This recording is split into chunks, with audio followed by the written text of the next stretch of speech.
देश भर में इस वक्त चुनाव की लहर है। एग्जिट पोल के नतीजे सामने आ चुके हैं। हर किसी को कल आने वाले नतीजों का बेसब्री से इंतजार है। इसी के साथ साथ देश में एक और बहस ने जन्म ले लिया है।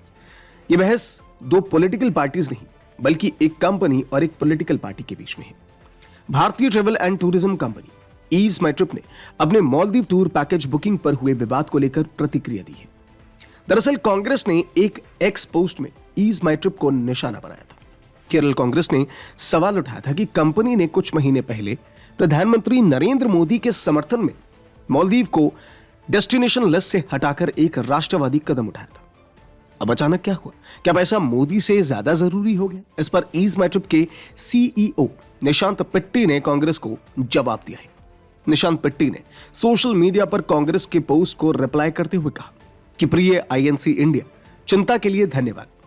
ईज माई ट्रिप ने 8 जनवरी से मालदीव के लिए बुकिंग रोक रखी है और यह प्रतिबंध लंबे समय तक चलेगा। उन्होंने कहा कि यह फैसला कंपनी के लिए आसान नहीं था। हालांकि 16 से 26 मई के बीच कुछ बुकिंग हुई, लेकिन हमने तुरंत कार्रवाई की और उन्हें हटा दिया। सिर्फ हम पर ही फोकस क्यों है? क्या आप अन्य चीनी मालिकाना हक वाले ट्रैवल पोर्टल से अवगत नहीं हैं, जिन्होंने मालदीव को बढ़ावा देना कभी बंद नहीं किया? हम पिछले 16 साल से बिना किसी फॉरेन फंडिंग के सर्विस दे रही हैं। हाँ, आप सही हैं, कुछ भी परमानेंट नहीं है। पैसा आएगा और जाएगा, लेकिन हमारी राष्ट्रवादी सोच कभी नहीं बदलेगी। वैसे हम यहाँ लंबी यात्रा के लिए आए हैं और हमारे लिए यहाँ जाना आसान नहीं है। उम्मीद है कि आप समझ गए होंगे। केरल कांग्रेस के एक्स हैंडल ने शनिवार को पोस्ट में लिखा था कि कुछ महीने पहले ऑनलाइन ट्रैवल एग्रीगेटर ईज माई ट्रिप ने नरेंद्र मोदी का समर्थन करने के लिए अपने फ्लाइट और होटल बुकिंग प्लेटफॉर्म से मालदीव को डेस्टिनेशन लिस्ट से हटाकर एक राष्ट्रवादी कदम उठाया था। लेकिन अब उन्होंने चुपचाप मालदीव की बुकिंग लेना शुरू कर दी। वो 16 से 26 मई की बुकिंग की बात कर रहे थे। हम सोच रहे हैं कि आखिर हुआ क्या? क्या ये किसी बात का संकेत है? क्या पैसा मोदी से ज्यादा अहम है? पैसा आएगा और जाएगा, और प्रधानमंत्री भी ऐसे ही।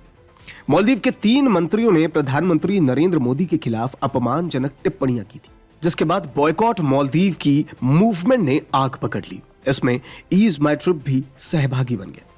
इस फैसले से कंपनी के प्लेटफॉर्म पर सालाना 2,40,000 बुकिंग प्रभावित हुई, क्योंकि कंपनी ने ईज माई ट्रिप ने जनवरी में मालदीव की बुकिंग को रोक दिया था। कंपनी ने वित्त वर्ष 2024 के लिए अब तक की सबसे अधिक एबिटा मुनाफा 2,282 मिलियन रुपए दर्ज किया है, जो सालाना आधार पर 19% बढ़ा है। इस अवधि में रेवेन्यू 5,906 मिलियन रुपए तक पहुंच गया। यह भी पिछले वित्त वर्ष की तुलना में 32% की वृद्धि दर्शाता है। मतलब साफ है कि इस साल ईज माई ट्रिप को यह कदम उठाना महंगा नहीं बल्कि फायदेमंद साबित हुआ है।